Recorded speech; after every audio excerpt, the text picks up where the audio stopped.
bonjour and howdy, everybody. You're listening to Worldwide Tea. It is the one and only podcast where every single week we cover everything that's going on in the world of international drag race seasons and spin-offs. And as always, I'm Evan Sawdey from Pop Matters. I'm Gregory Ellwood from the playlist and sometimes the LA Times. And Evan, how are you doing? We are recording this on a Wednesday evening. It's not sunny yet for this hour in Los Angeles. It's still dark, but we were just talking, I should just say, um, about is there any news to report? And one of the reigning or former reigning Canadian queens let the world know that Edmonton and Vancouver would no longer have daylight savings time. So they passed the law that every other country and state and thing should do. But nope, we still got it. It's still dark here. So Love anyway, it, baby.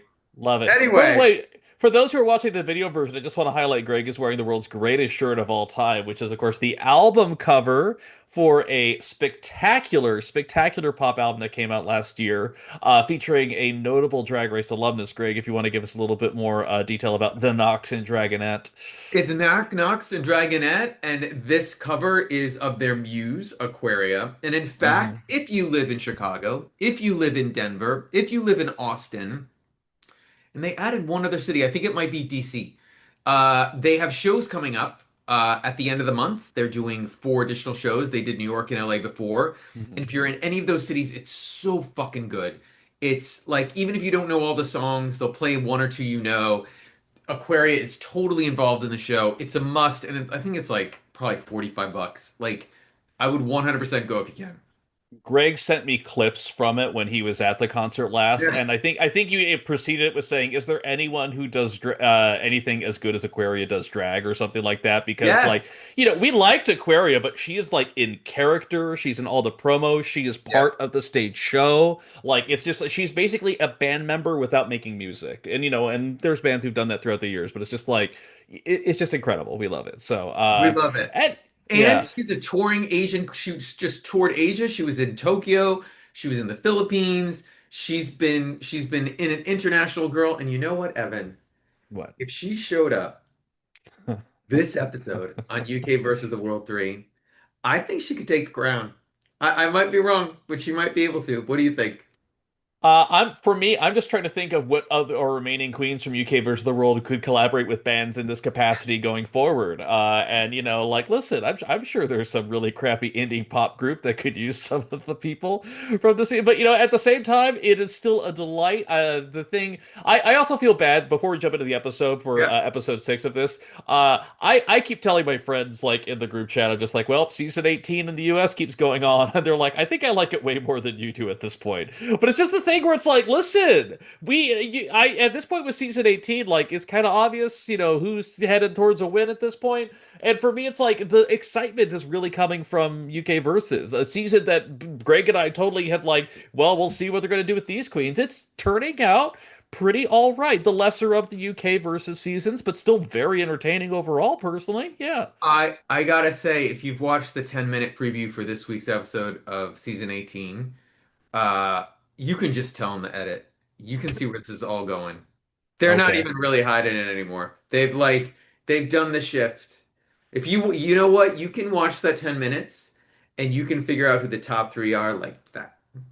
Like Oh boy, I'm so excited. But you know what else is exciting? The queens walk into the they workroom at the do. very start of season 3, episode 6 of Drag Race UK of the World. And Serena Morena, of course, has just left. She left and immediately went over and spoke to Greg as part of her exit interview series for the UK versus seasons, and it went very, very well. And it's around this time that everyone says basically the same thing, that Serena was the heart of the season. And I can't blame her like that. Like she was such a sweetie pie, such a little angel baby. Like she was the one person who just seemed so happy to be there. All these other rotted bitches, they're fighting for it. But Serena was just like, yeah, this is great. So yeah, a little bit of a But sad note to start on. Yeah. a little sad, but I gotta say, we have one queen who's very, to use a 2020 term, pressed. Pressed. Uh, Fontana Oh is God. is not happy, and she's been holding something back this entire time. she's been holding back just to create good television in the back of her mind.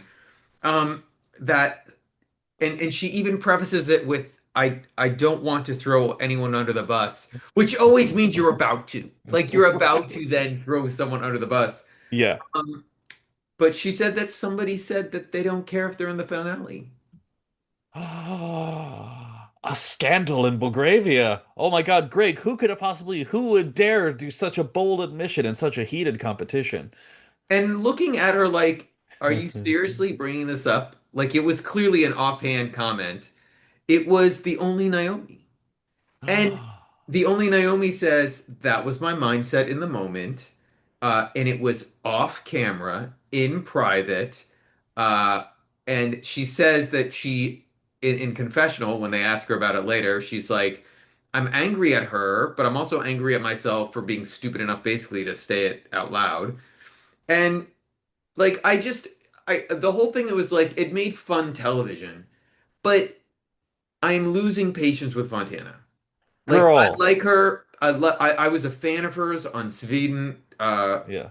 Drag Race Sverige, and I was so excited about her being on here, and I'm so glad that this whole experience has basically like introduced her to Brazilian fans. Her like Right. followers have almost doubled, like and they're almost 90% Brazilian. Like I'm happy that she's come out as a trans woman, all this stuff. Hmm.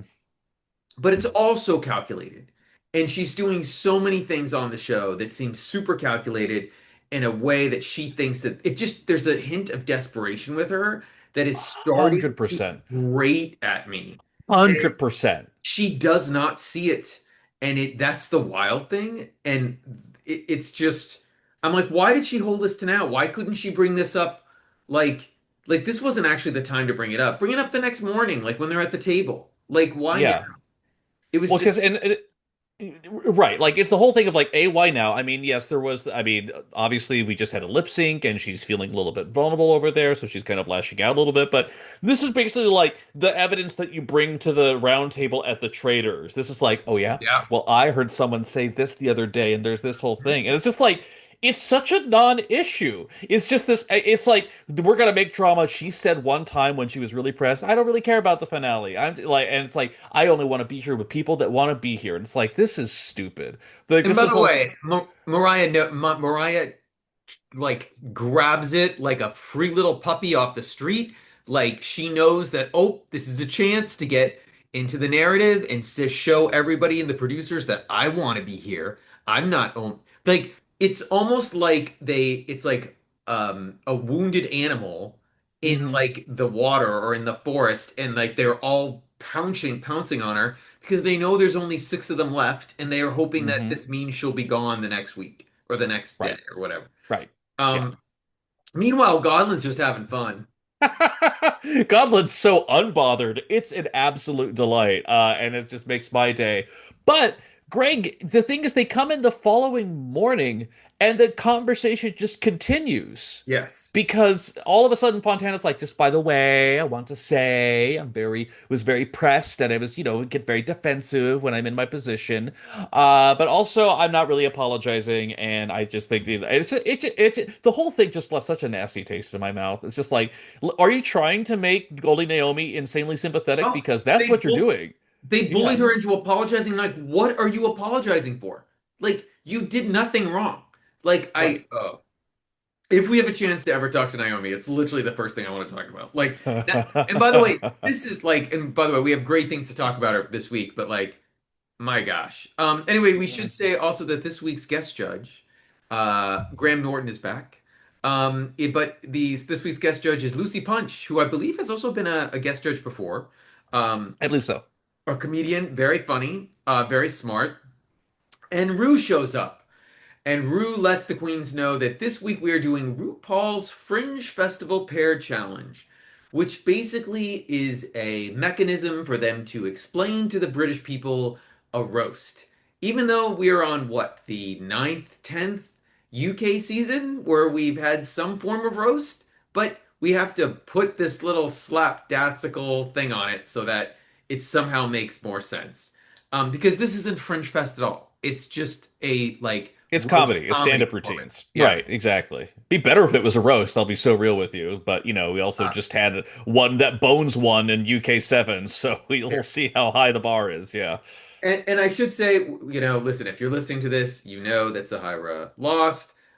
You can check out my interview with her that's already up on our YouTube channel. And the one thing I meant to ask her that I did not get a chance to ask was, how did these pairings randomly happen? Because all of a sudden, Rue's like, Kate Butch will I'm be gonna with pair you up. Yeah. Kate Butch is going to be with Fontana. Mariah's going to be with Gawdland. Naomi's going to be with Zahirah. Geez, Evan, can you see any advantages for anybody here or any way production might hope that someone goes home by how they paired these up? God, it's almost like they put Kate Butch and Fontana as some of the top two players of the season right next to each other. It's just so weird, Greg, that they just randomly did that. I mean, what are they going to do next? Assign one of them a diva from the history and suddenly give them Stevie Nicks? Like, what are they going to do? Like, for real? Who knows? Who knows? Um, but anyway, my bigger take was, oh, they put Naomi and Zahirah together because they want one of them to go home. Yeah. Like that was what my take was, is that they want Mariah to stay. They put Mariah with Gawdland because Gawdland is they think is funny and will lift Mariah up somehow. Hmm. And they want an American in till the end. Because if there's any queen that just A like pulls in the possibility. viewership, like in the US on WoW Presents, I love you, Mariah, but come on. I loved Um, you at Palm Springs. I gave you $1. It was great. ah but anyway, we find out that they are going to get some, by the way, very excellent coaching advice from Jade Adams, who's a Yes. diva. We eventually find out she's done Edinburgh 9 times, 9 times. Yeah. and is here for comedy advice. But we also find out that Mariah, who won last week's episode somehow, um, gets to decide the performance order, and it's just three groups, so it's like. What drama? We're really scraping the bottom of the drama barrels here, Greg. That's all I can say over here. At the very least, and here's another dig against season 18. On season 17, we had? We didn't have Nini Coco deciding one week or the other. No, we had Arietti stealing jokes, getting eliminated, and being the Yes, nastiest bitch in all of it. We had like actual stay. We had Plain Jane right before that. Now we we have, oh no, we Nini last Coco. season She's a little we had the wishy-washy. we had the tarp incident. We had the We tarp had the incident with tarp Lexi Love. incident. We had like paint spilled and Anya and Lexi going Anya at it. stealing things from the design challenge. Right. Like we have all of this good stuff happening over here. But nope, I heard off camera something another queen said a little bit ago about maybe not Yeah. wanting to be in the finale. Ooh, A2 Fontana? Like, come on. Which, by the way, if I'm ever on Drag Race, which we both know is never happening, I'm not saying a Mhm. goddamn thing to anybody. Like I'm just like I'm Like, like come on. no. But anyway, I will. oh, go please go ahead. Oh, yeah, I was going to say right before they get into the actual coaching, they have the little sessions where they're like talking about things, and of course, like, man, Zahirah and Naomi, they're just, I don't have any big idea coming to me. Nothing's jumping out. But I will say, Mariah, very accurately, I would argue, says that the thing about Gawdland's comedy is that it's kind of accidental. Like she's just there, and like low key, it's like a very good note. And it's the kind of thing where like again, the whole narrative for Mariah, I hope has changed for people. It's not just the challenge win. Throughout this entire season, her runways have been interesting, but she really has like some of that advanced, drag knowledge from being at it for over 2 decades. It's really like Yeah. come through. Like you kind of see it. It's been kind of a nice thing to have. She's also seen all 25 seasons, including all stars, Yeah. because she was there. But I was gonna say, she makes a mistake though in that context because she realizes she needs to be, and she does. This is not her words. This is just how the comedy terms, the straight man for Gawdland. She needs to be the Hmm. grounded one, but you Right. can't place high that you can't be funny. It's hard to be funny that way. And she's not naturally funny enough to pull it off. Like somebody like Bob or Monet or Jinx would never probably let herself be the straight man. Alaska might let herself be the straight man, and she could make it funny. Mariah's not. Like Plasma or Jan or Jackie Cox, all these theater queens, they would know how to do it that would help them. This is not what this is probably turning out to be bad pairing for Mariah. as we'll soon learn. Um, but the only other thing that was interesting to me that I thought, because you talk about how Naomi said she didn't know what to do, I'm sort of surprised. You know, Zahirah said she had 8 weeks to prep in our interview. Hmm. I would have if I had 8 weeks. And by the way, many times these queens have three. I would have written out a comedy sketch. I would have written out something. I would have. First of all, we're very lucky we live in LA. I think we can count the number of friends who are comedy writers or like improv writers on two hands. And I literally You would could have throw thought, a rock and hit a comedy writer. It's so easy, right? I literally would have been like, hey, help me write like three things that like I could just put in a notebook and then use later on. And by the way, all the queens do this. They all do this with jokes. So I was shocked that Zahirah and Naomi had not done that. Like that seemed like a big calculated mistake. Um, but you know, they're gonna write jokes on the spot and it's gonna be what it's gonna be. Uh, but they go in and they meet Jade, and what do we find out, Evan? Do we find out anything interesting about how these queens might be doing, or would you like me to continue? I literally only have one note from this entire segment, and that is a quote from Kate, talking about how they're going to try and maybe compare countries and cultural differences between her act with Fontana, and she just tosses out the random one-liner, "Gravy and ABBA, the two genders," and that made me laugh quite a bit. That was quite good. But yes, please give me a little bit more detail about how the pairings seem to be going. So really quickly, Kate and Fontana made Jade laugh genuinely. It was not fake. Hmm. Really cracking her up. Gawdland and Mariah have a lot of work to do. Hmm. Jade is trying to be supportive. And my take from it, knowing that Gawdland's probably like toning it down until she's on stage, is Gawdland seemed too quiet, and at least what they showed in the edit, which Hmm. is probably very much her like thought process, like why would I go crazy here and ruin it all, which makes sense. Yeah. And Zahirah and Naomi have a lot of bad jokes, like Yeah. just like not good jokes. Well, they don't have jokes so much as they just have statements, which is just, alcohol is the solution.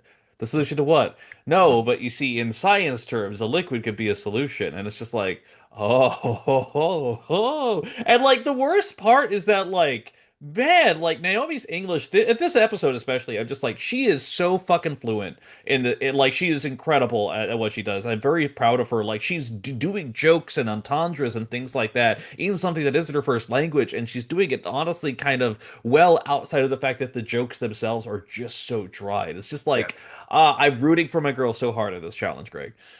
So I gotta tell you, Evan, I'm a little worried. We're running out of things to talk about in the workroom.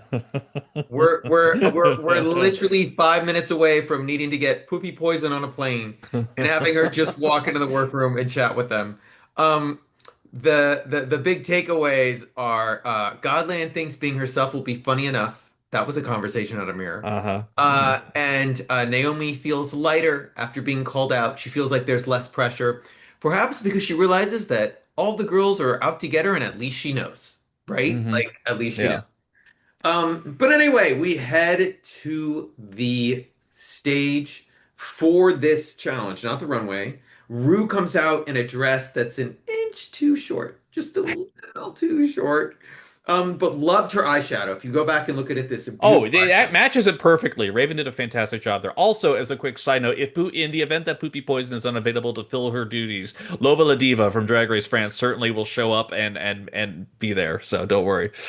Anyway, Uh, you know what? Bring Joe Black back. Get him on a train up from the Job. beach. Oh my God. I sent Greg a TikTok of the wildest Drag Race track records in history. Yes. And one of my favorites was Joe Black eliminated. And then several episodes later, eliminated. And it's just like, you know what, work, Diva. That's next level. And you didn't put Kiona's on there at any point? One of the best of all time. Just saying, just putting that There out were there. some Just great saying. ones missing on there, though. There were other good Oh ones yeah. that were missing too. Yeah, yeah. Um, but anyway, Michelle looks like a bartender from Wuthering Heights, from Emerald Fennell's Wuthering Heights. Like, I'm not kidding you.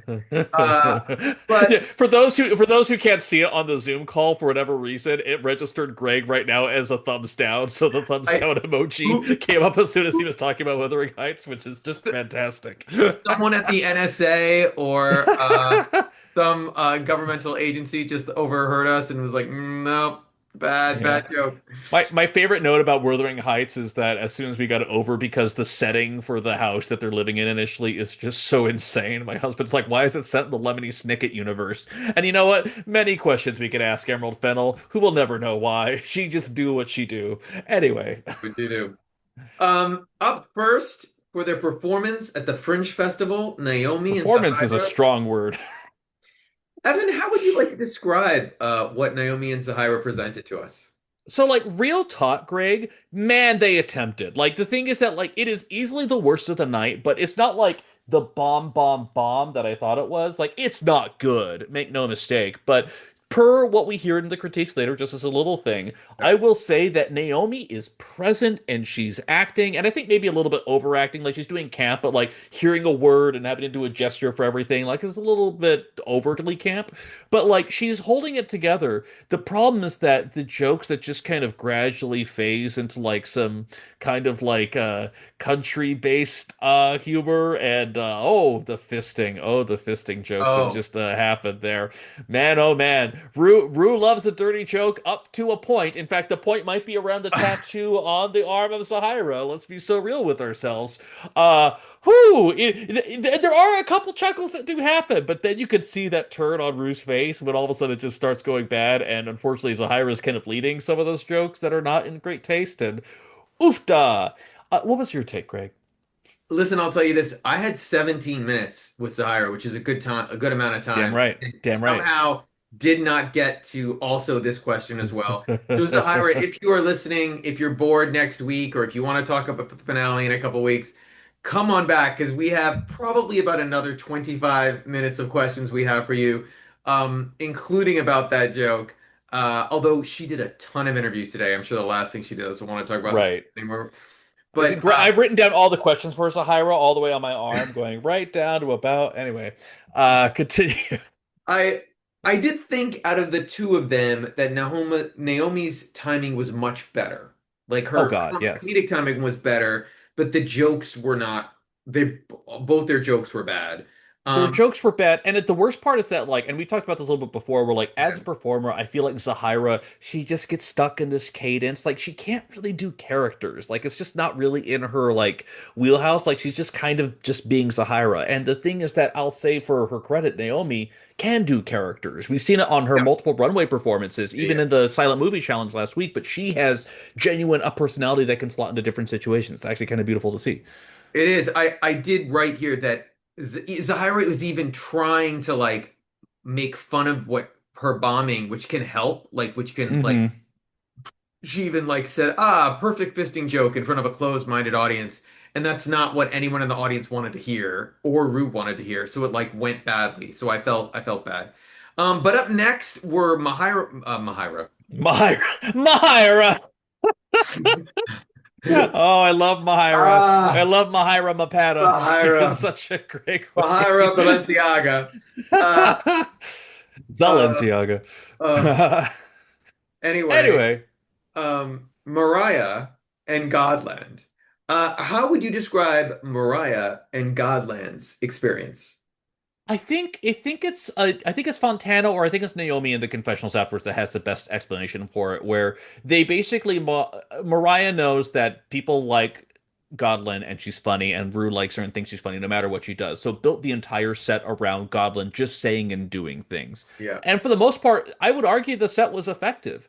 And there was the whole argument of just like the fact that Mariah played the straight person on there and, didn't get to do as many jokes. It was a little rough on there, but at the same time, like I remember, I think it was like hearing some story about like for the Abbott and Costello acts back in the days, and the even before the motion pictures and whatnot, Yeah. there would always be these two-person acts, and the person who always got paid more was the straight man because the Yeah. funny guy likes being funny, but there's a billion funny guys. For someone to actually land and hold the jokes and hold the base for that absurdity to work, that was a lot of a harder thing and a much of a harder find. So to her credit, is the kind of thing I almost wish she got a little bit more credit, but when she did the split and then had the hard time getting out of it, oh, she played into it. We wouldn't even be having this conversation. She would have been top of the week, would have been fantastic, but she just didn't allow acquiesce and give herself as much grace in those moments. It was just more, here's Gawdland saying a crazy thing. And I'll also be honest, Greg, slight preview of what happened ahead. The judging was so hard to decipher this week because I felt like everyone was getting like, even Gawdland, who was just like, oh, Gawdland's so funny. And even Michelle's like,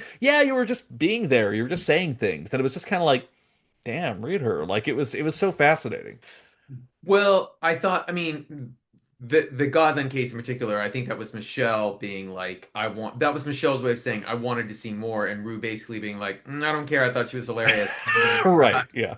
So, I mean, that's great for Godland. I 100% actually would say my notes were almost the exact same about Mariah. If she Hmm. hadn't had that bad split with the thing with the hair and then like Hmm. awkwardly not, it's not even just leaning into it. Like I just felt like she didn't handle it well. Like she all of a sudden got tight and nervous.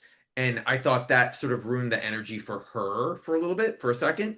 And and then she tried to do jokes that weren't tied to Godland and it wasn't funny. So I actually thought she deserved to be in the bottom. I thought Godland made Rue laugh the second she like said something on stage. Like, and Right. yeah, and she knew it and she knows, and she's now been around Rue enough that she just knows, oh, I do A, B, C, and D, and it's gonna make Rue laugh. So she keeps Hmm. smartly, by the way, leaning into that. And I Hmm. mean, I'm impressed. Like she's figured it out. Last but not least were Fontana and Kate. Um, yeah, this was my take. I thought they were good. I did not think they were like groundbreaking. I'm going to remember this forever. I did think Kate had a very good spice joke, but I've heard that joke before many times. I think I've actually heard it on a UK season actually. Hmm. Um, and I just thought they had really good timing. I think Fontana English is her second language, but she's really good at it. So I was impressed. Locked into the rhythm. Yeah.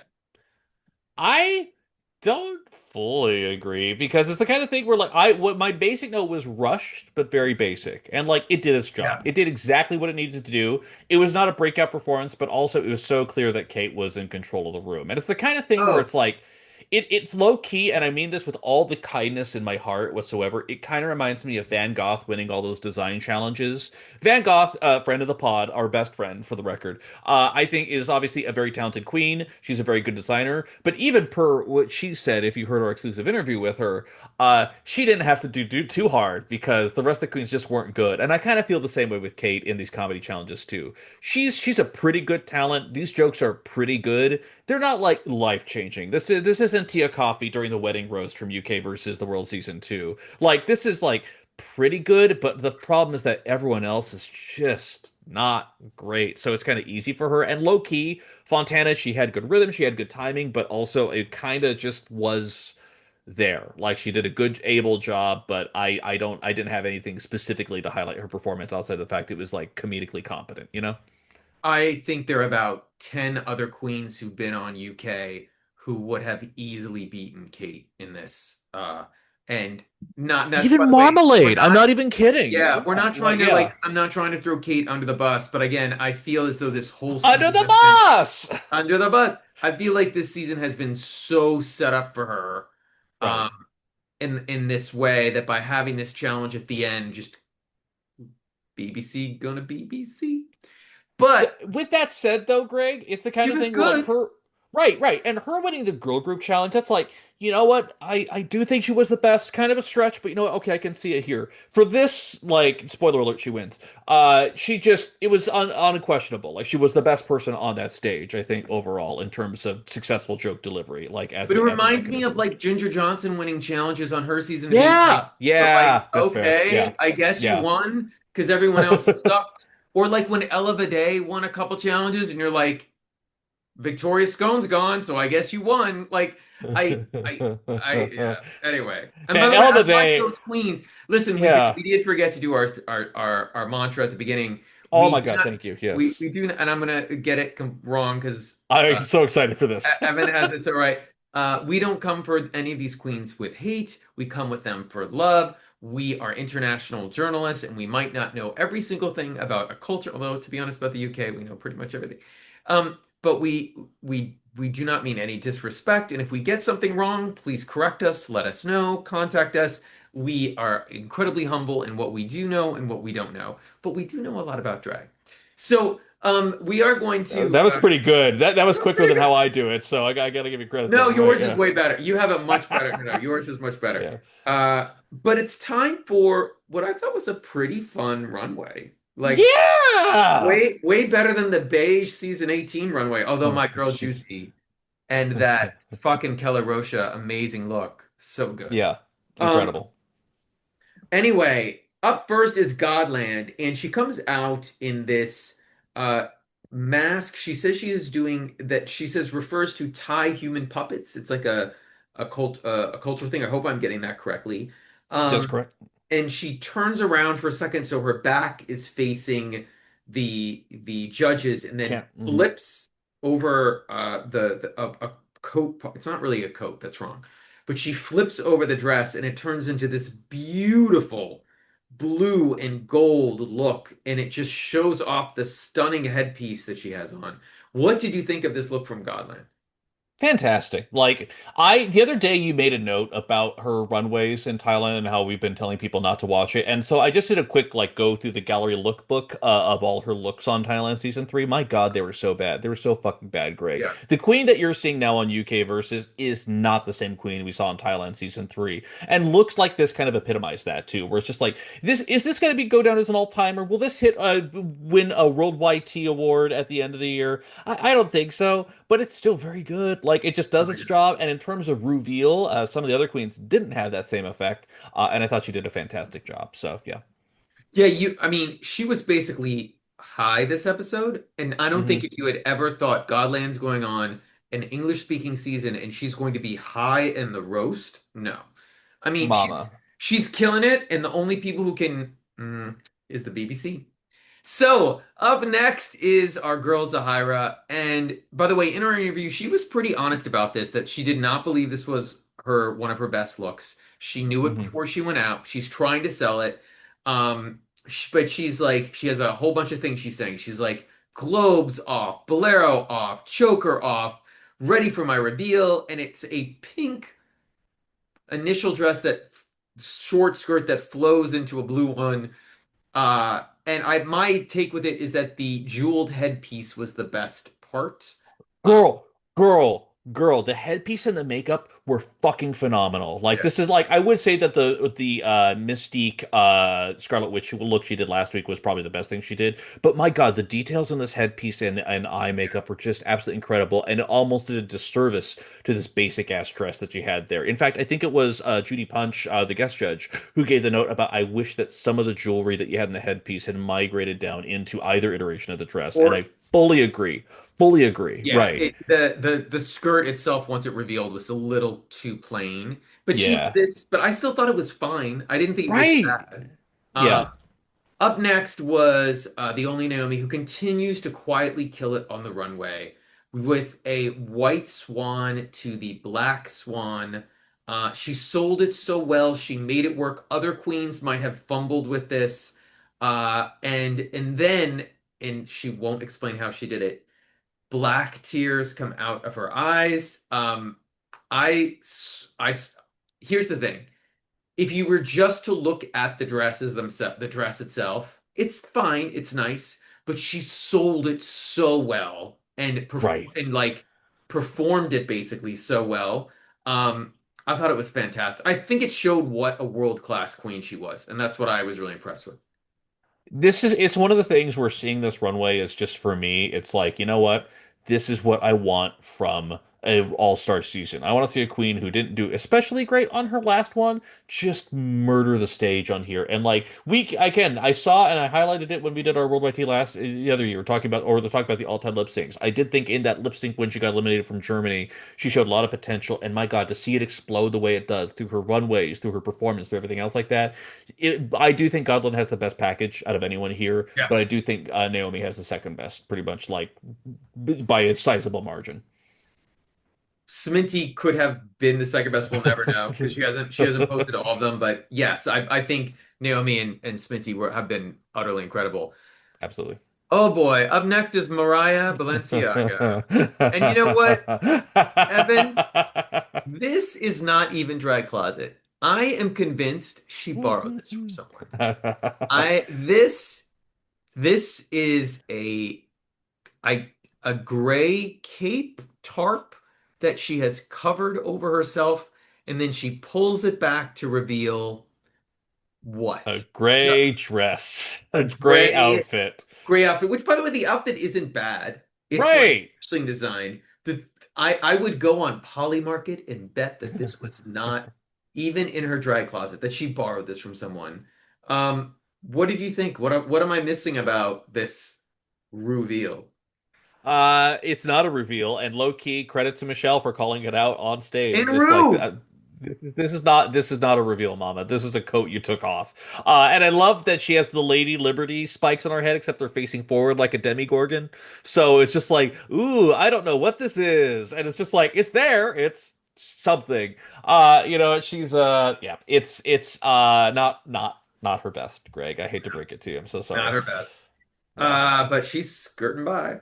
Up next is Fontana, and it's an interesting look.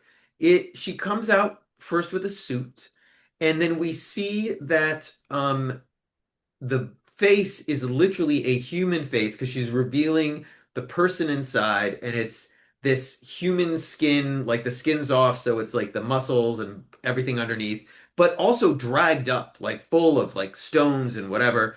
And then she, by the way, beautifully swipes off this Janet Jackson 1930s-esque like suit, and the entire bodysuit is there, and the bodysuit is quite impressive, I thought. And then she does the smartest thing I thought for the entire thing.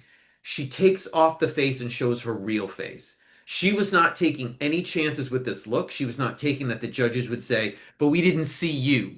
Like even though it's going backwards for the theme of the look, she's like, I'm going to make sure they see me at the end, especially if I have to lip sync at the end of the night. Hmm. People are sort of going wild for this online. I feel like it's a little hyped. I should say it's when the she describes it as oh no, the chemical goes wrong sort of look. Like that's something she said in her or whatever. But what did you think about this overall? This is one of those looks where I wanted to like it more than I did. And I think part of the problem right there is the fact that it's when you started out in the suit and you already have the muscle face, then you take off the suit and it's a muscle body, like we're losing one element over here because we have a couple things over there. It's like, oh, this is odd, and oh, there's the rest of it. That's kind of the sense that I got. And also the whole back of the head was just white. And I guess that makes sense for the Uh, eventual reveal where you have the muscle mask that you remove and then you have a beat face. But yeah. like it was just like, okay, so we have muscles from the neck down, but the top is kind of like just a we're a crash test dummy. Like it's just one of the things where it made a little bit more sense when she took off the muscle face and then you saw like, oh, you have this beat mug, so the entire face is there. But there just felt like there's slightly incongruous parts of the look. The head and the body were not matching in the way. Still very impressive, immaculately detailed, wonderfully designed. But that impact, that wow moment that we've had so many times covering Drag Race seasons all across the world, it was not here. And that's the thing, where a lot of effort it went into a very pretty outfit, and it still didn't hit the way I thought she wanted it to hit. So yeah. I think part of it also was too, so she did the suit at the beginning because it's a reference to Britney Spears because she's a huge Britney Spears fan. Britney had a look like it. I think for the Me Against the Music live performance or another live performance she did on a MTV VMAs or the American Music Awards, like something like that. She put up a script on her Insta stories or something about it. And I get it, but I think that there was a little bit too much of a disconnect between the two. Like, I get it, it's a male suit that she wanted to show non-binary underneath, but it doesn't 100%, it felt too separate. Like it didn't connect enough. And it was even Right, the yeah. color scheme, like the black and white didn't go with the red, it's almost red, white, and it was red, black, and blue, like underneath her. It didn't, it felt too separate. Like that was a little bit of my take. I remember, when I got my degree in theater, in case it wasn't obvious to anyone who hears my luscious and wonderful voice. But, they talk about how sometimes as an actor you have these precious darlings, and sometimes in design as well, where it's just things that you really Mhm. love and you hold on to. But at some point, like, oh, I love this thing. I love this thing so much. I want to include it in here. Okay, but does it make sense with everything else that you're doing, either in a performance or as a stage design or whatever? And this is one of those instances where it's like, oh, I love that you love Britney Spears, but you didn't need to also muscle suit as well. Like, this is just, it's too many things together. Maybe if she was in a Britney Spears mug, and then she ripped that off, and then there was like a muscle thing. She could say "Rip me, baby, one more time" during the voiceover, and it would have been a weird thing that we talk Yeah. about. But it's instead a weird disparate thing. So still incredible, still wonderful. We love you, Ish Fontana. But yeah, it didn't hit me the way I guess it's hitting everyone else. Last but not least was Kate Butch. And this look needs a whole bunch of discussion for two reasons. First, she comes out in a hand knitted gown and she immediately starts, like the second she turns onto the stage, she immediately starts pulling a string and the lower part of the skirt comes off as a reveal. It's smart. Like Yeah. and it's I'm like, oh, impressive. We later find out she made this entire look herself. She then Hmm. goes down to the end of the runway and they don't show it. So I don't know if someone from production helped her or she put something down on the ground, but she turns around, walks back towards the back of the stage, and the rest of the look all sort of unravels, which is a really nice effect. And then she turns around and underneath it is sort of like a bodysuit. I actually liked the bodysuit, like the design of the Hmm. bodysuit, with a sewn crocheted bikini top thing over it, which is I think eventually Michelle says is the least sexy like bikini she's ever seen or something.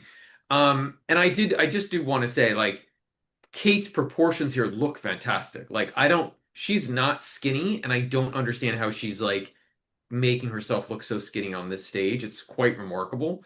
Um, Hmm. but it should also be noted.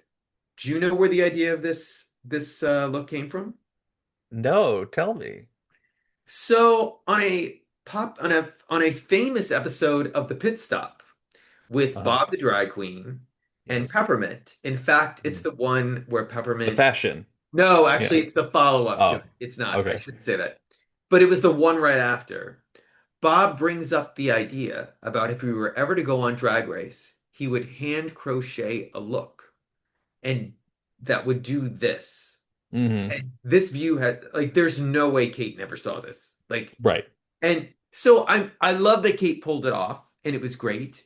It would be nice if she gave a little credit back to the person who came up with the idea. Bob hasn't said a fucking word. I don't think Bob's even watching the season. And I'm not going to say that this is groundbreaking or anything, but it also is like, okay, you had this idea, you stole it from a winner, like an iconic winner. Like part of me was like, once I saw that, I was like, really, girl? Like, but it's well executed and it's fine. I don't know if it looks amazing at the end. What did you think? I listen, I thought it was the kind of thing where when she did the initial long skirt to short skirt reveal, I'm like, oh, like that's kind of all I thought. And she, we played into it. She played into her hand. She then had the longer portion, and then there was the whole like I credit where credit is due. It was very effective in terms of what she did. In terms of like impact, in terms of the final, the multiple judges comment how unflattering the knitted broad panties were at the end. But it's just like I gotta give credit where it's due. She did the job. She did the damn thing. I thought it was overall effective. Except for one thing I totally forgot. And I have this in all caps that I forgot. And I'm sort of surprised she did this. Revealing, do you know what I'm going to mention? No. Uh, to basic thigh-high black boots. Like, Hmm. that was like, come on. Like, you want to win this season, and that's what you're revealing to underneath. Basic, like, hooker, like, stripper girl, like, I don't know. That was a little like, make it better than that. But that was just my Yeah. take. Yeah. Um, anyway, the queens come back out all together on the stage, and what do we find out is a big change this week, Evan.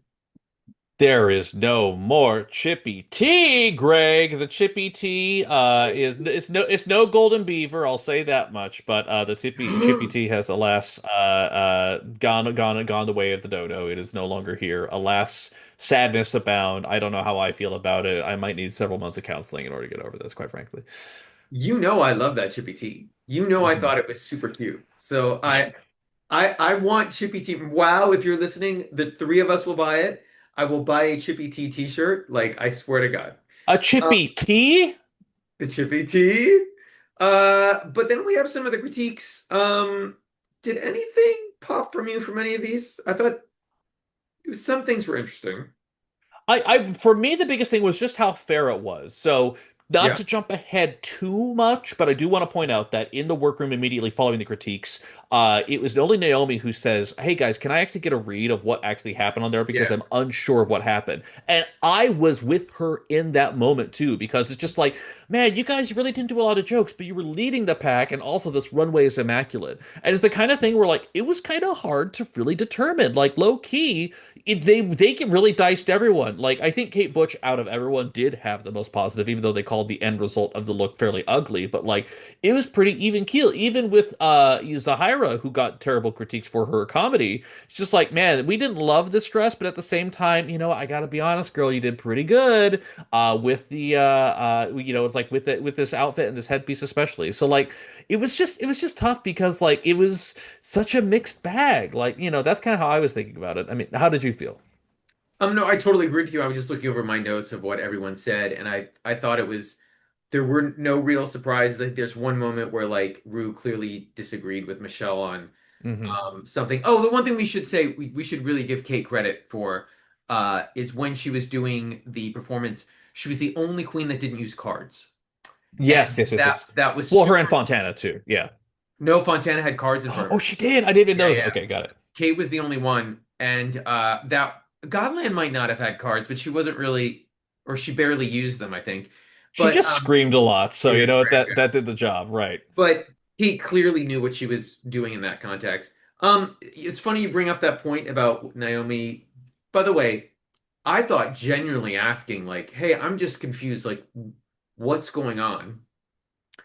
And literally, the cam. This is good camera work. Mariah rolls her eyes like from here to like New York Harbor, and she thinks Naomi is fishing for compliments, and she says it out loud. Like it's like Mariah is pressed because she thinks she's going home, and she is. You can tell she's angry. Yeah. Angry might be the wrong word. She's frustrated. And Yes. she seems super frustrated. And I don't think she thought that this was the challenge that she would end up potentially going home on. Um, 100%. Although, to be honest, up till now, this is the best run she's ever had in Yeah. a season. Easily. As long as she's lasted. Yeah. But we do find out that Mariah is in when they're in the workroom. She does admit she's devastated, and she said I wasn't gonna throw Gawdland out of the bus, but she does it anyway. And she's like, I was on a team by myself, felt like an uphill battle. And Gawdland's like, why did you not say any? Like, Gawdland is Right. genuinely shocked. Like, you didn't tell me while we were rehearsing or anything. Like, Right. and by the way, this is us expanding on like Gawdland Short's comments but she was clearly like un shocked by Mariah's results. But Gawdland Hmm. feels bad. She's like, why did you not tell me? Um, but Zahirah and Mariah know they're going to be in the bottom, which, the producers couldn't have set Hmm. this up anymore. It's At the all. Mariah Encyclopedia versus Mariah. I Uh, mean, come on. Zahira, Minty Sminty. I mean, they're doing a lot this season with they're the doing a worlds. lot. Let's be real. Exactly. But they do come out, and if you want to pay attention to the tea leaves or any of this matters to you, did you pay attention to the order of how Rue announced what was going on, Evan? No, give me a little bit more detail about this. So Rue could have said, Fontana, Gawdland, you're safe. She did not. She first said, Fontana, you're safe. Let Fontana walk to the back. Mhm. Paused a beat and then said, Gawdland, you are safe. And let her walk to the back. Clearly showing that Fontana was safe, Gawdland was high, and then our winner, and who is our winner of the week, Evan? Kate Kate Butch. Butch. Then she says, the only Naomi, you are safe. So the only Naomi was not high. She was safe, safe probably, and then walked to the back. And we Mhm. have our, do you disagree with any of that sort of take? I like Naomi was high, kind of, sort of. Like, yeah, I get it. I get it. Like, yeah. I agree. I agree. Maybe. You're thinking heavily about No, this, right? I mean, I thought it was clear that they kept Naomi there to prove that she would have been like she was like the three of them were the ones Hmm. that would have ever lip synced. Right. But anyway, it's Zahirah versus Mariah. I love this song. Rasputin by Boney M. What Uh, did you think of this lip sync to this disco classic? So there's for a while I got into Just Dance a couple years ago. It was like right before the pandemic too. That's the video game where you like all Oh these pop yeah. songs happen and then you kind of like do the moves with them. Man, oh man, oh man, Greg. Man, oh man, oh man, Greg. Let me tell you a little something over there. Just Dance I think is great, and one of the clip that got me into it was a Boney M Rasputin clip because it's so good. I was expecting a lot with this lip sync. I wanted joy, I wanted power, I wanted punch. Greg, this was not the lip sync for that. This was not. And this is truly, and I mean this with all the kindness in my heart, all the kindness in my heart. This wasn't a lip sync that Mariah won so much as Zahirah lost. I Because agree. I think that Mariah, you heard her in the workroom, she's basically saying her goodbye. She's like, this is the last time you're gonna see me. I love meeting all of you. Like she was kind of ready to go. And number one, I don't think either of them knew all the words, and because there's a couple times when Mariah's kind of doing a little bit of this, and Zahira's kind of, but Zahira, where do we start? The wig is an issue. She's kind of the moves are clunky. I have no idea what the fuck she's wearing, which doesn't necessarily need to be a thing for lip sync. We saw PM, from Canada's Drag Race season 6 wear multiple jester pointed horn hats, and that was a thing. But it's just like, nah. It just she's dragging Mariah across the stage, like things are happening. There's no push, there's no emphasis overall. And like in terms of competent performances that we're seeing, Zahira's doing too much and not competently, and Mariah's kind of laying back into her expertise. Not well, but enough that she's showing off that she can perform, even a number she kind of sort of half corner sort of knows. Like it's just not great. That's my take on it. I would love to know yours. Um, I didn't think it was that bad. Okay. I am a fan of the song. By the way, this is a song you hear all through Europe. If you're on an island in the summer and it's 3 a.m. in the morning, someone's gonna play this song. It's super fun Athena and Dion knows this song. yeah, Yeah. it's super fun and energetic. I, it's funny, like, because Zahira was wearing what looked like there was like a bushy tail, like a fox. It was like a fox sort of like Yeah. onesie. And I'm wondering, and again, I wish we had 25 more minutes to talk to Girl. Zahira to ask her, but part of me wonders if both she and Mariah had run out of outfits, like to lip sync to or to do sort of performance numbers in, which is ironic because Zahira had never been in the bottom, I don't think, before. She'd been safe all the way up till this.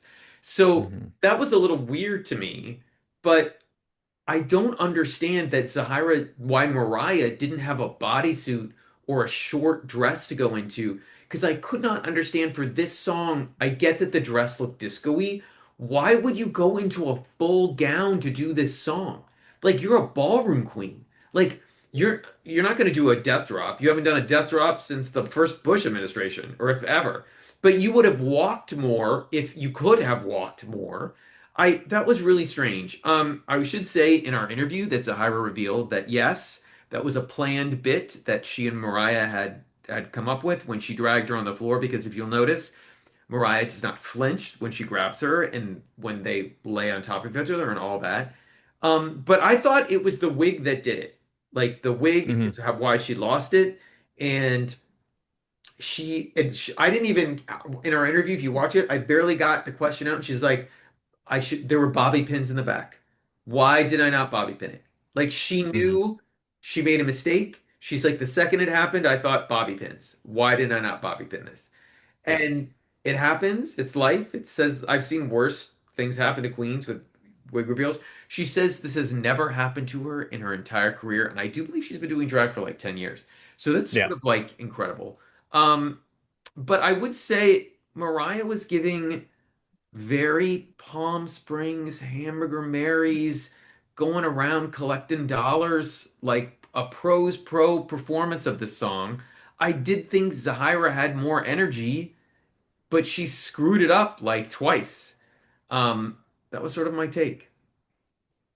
Listen, She went from 10th place in her original season to 6th place this season. Yes. That's pretty good improvement overall. I think she got to show a lot more of the world. And most critically, and I mean this with all kindness, like as you would know about me and Greg, I don't think the wonderful people at World of Wonder are ever going to buy us out because our opinions are just too damn hot, Greg, and we like being unchained on here. But I will say I'm so grateful for the fact that people like Zahirah come through and do these exit Yeah. interviews and are speaking so openly and kindly about their experience. She, I think, got to do a chance to redeem herself. She has one of the safest track records in all of history, and Yeah. she did say in the workroom that it was a little weird after being safe so many weeks in a row to finally get critiques of like, oh, maybe I can improve this thing or do this thing. Came at just like a little bit of a moment too late for her because she was low the episode before she finally got eliminated, but. Still, she has a lot to be proud of, and I think she certainly spiced up the season with her dry tones. I And yeah, I do not know if we'll ever get a chance to talk to Mariah. I will say that I if we did one of my questions for she literally looked genuinely shocked that she yeah, won the lip yeah, sync. And I 100%. don't think it's because she didn't know some of the words. By the way, I'm getting a little over, this is not on you, but like people saying that queens aren't knowing the words. I'm like, sometimes you move your mouth and you do know the words and it doesn't look like you're 100% Hmm. there. And so I was a little annoyed. I thought she knew enough of the words. Like it was, come on. But I will Yeah, say, I don't think justice she, for Sminty. yeah, I don't think she saw the wig thing. I don't think she Yeah, saw that the wig thing at came off all. I agree. at all. And also, if I were her, I would have been more confident. She had a win.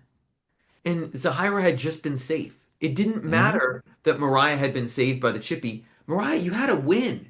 You were, in theory, always going to be saved over somebody who didn't have another win. Like I was just sort of maybe she just was thinking about all her years on the show and everything that had gone wrong and was just fearing the worst. But I was a little surprised she wasn't more confident. Yeah, I agree too. But also, it's the thing where I feel like she had been set up by disappointment so many times. Like low key, I kind of feel bad for Mayhem Miller when they came back for UK vs. the World Yeah. season 2 because just as like think they were a last minute fill from what I understand, maybe for someone that may have Yeah, dropped yeah. out potentially. And it's the thing where like they gave their best college try, got eliminated right out the gate, and I just felt bad because it's like you clearly were doing the thing, you were doing this maybe even as a favor to WoW, and you still got screwed over. Like it's just one of those things. So I kind of understand her defeatist mindset. Good things don't happen to me. The Drag Race has proven this multiple times over, but I get to travel a bit and do some tours and whatnot. But like, it ended up working out pretty nicely. So I'm just very, very happy for her. In fact, during the interview, and also like we're talking about the interview, it's 17 minutes long. Y'all just go to the There's a YouTube for World lot by to T and hear. listen Yeah, to she it. talks There's a about a lot lot. to hear. They're doing a tour, Greg. They're doing a big Yes. old tour. Yes. And who's all in this tour from this cast? So the hilarious thing is like the if you go to the to either Sminty Drop or to Mariah Balenciaga or Zahira's Insta page, you'll see this promo and they're all in shadow. I because it was only tagging the three of them and the company that's doing it in the Hmm. UK, I assumed it was just the three of them tour. Gawdland is also part of this tour. So it's Gawdland with the four of them. It's likely going to be in August. They will be announcing the city soon. I think it'll do pretty well. I will say, and no spoilers, Kate Butch has also announced a solo tour, a solo comedy tour, that she will also be doing sometime this summer. I don't know what that means. I can't guess. Um, Hey, hey, hey, hey, hey. I no, remember Lavoie also scheduled a solo tour after her yes, season 2, so let's 100%. not jump to any We're not going to jump. conclusions. We're not going Exactly. to jump. But it's We exciting gotta the four jump. of them are doing it. I do feel Hmm. bad that the Only Naomi is not part of it. My Yeah, guess, it has something to do with, um, I mean, commitments or. no, with she's the only EU member. So if you think Gawdland Uh, might have an easier time getting a visa, and Mariah might already have a visa to work there, so it's I'm curious if that's what's going on, or if they. I mean, I hope everything's good with Naomi and all of them. We'll find out. Boo-doo-doo-doo. Anyway, more importantly, Evan, we are only 2 episodes away from the end of UK versus the World season 3, which also means Down Under versus the World is right around the corner, but we'll get to that later, some other day. But more importantly, who is winning this third chapter?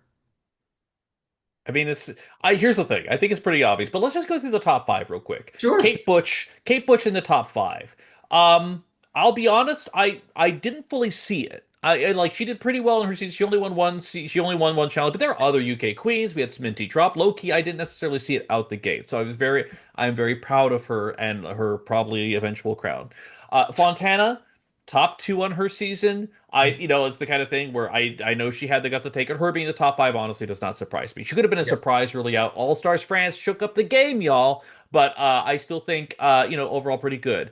But Gawdland and the Only Naomi and Mariah Balenciaga being in the top five, you couldn't have clocked me on that. The poly market bet would have been crazy on here. And like Gawdland was top four of Thailand season three, but y'all, you weren't there. Y'all didn't see No. it. I could not have clocked it at all whatsoever. But at the same time, yeah, that's the thing where this is a wild top five. I really thought Sminty was going to be in the top five. So like I'm just like still blown away by that. But and honestly, Minty or Melinda could have easily been up here too. So it's just a wild season. A lot of the logic I thought I had going into it was completely thrown out the window. It's been a delight.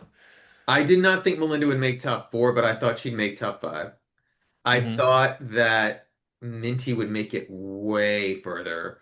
I thought Yes, Gawdland was going to be gone like by the in a second heartbeat. episode. Yeah. I thought Mariah was literally because I'd heard a rumor she was last minute that like she was going to pull a mayhem and more like Morgan. Wasn't Morgan on season two?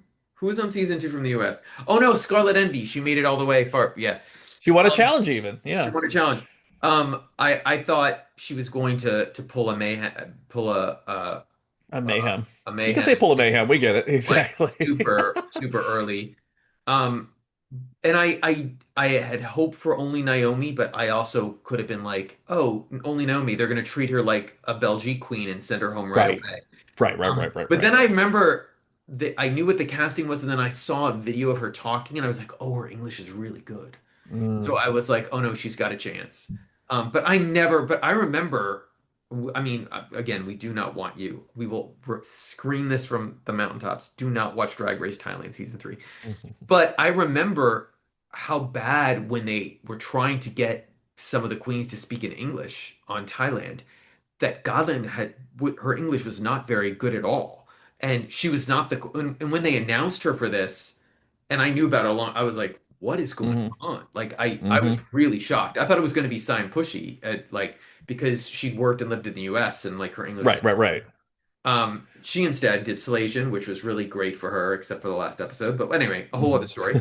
Um, but anyway, I my take is I think it's between Kate and Godland. I would love for Godland to win. I do not trust Rue or the BBC to not want to crown Kate.